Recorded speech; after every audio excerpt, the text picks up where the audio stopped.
లయము వినాశము అను రెండు రకములుగా మనస్సు ఊరట చెందుతుంది. లయించిన మనస్సు తిరిగి జనించును, నశించిన మనస్సు తిరిగి పుట్టదు.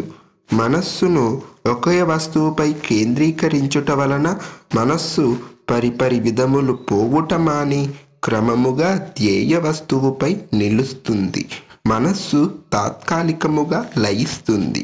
నిద్రయందు మనస్సు తాత్కాలికముగా పనిచేయని విధముగా ధ్యానము నుండి లేచిన పిదప పూర్వవాసన బలముచే ప్రేరేపితమై మనస్సు తిరిగి పనిచేయుట ప్రారంభిస్తుంది.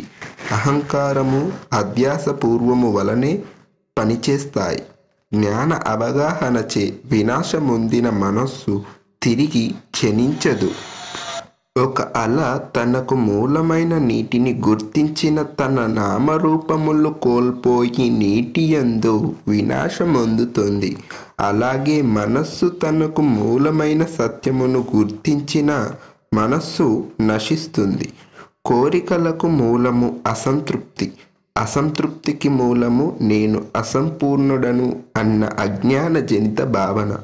జ్ఞాన అవగాహనచే నేను పరిపూర్ణుడను, అద్వితీయుడను అన్న సత్యము బోధపడుతుంది. కోరికలకు మూలము లేక బీజము నశిస్తుంది కనుక మనస్సు తిరిగి జనించదు. తాత్కాలికముగా మనస్సును లయింపచేయుట రోగమునకు కారణమైన మూలమును తొలగించకుండా తాత్కాలికముగా ఉపశమనముకు మందు వాడుట వంటిది.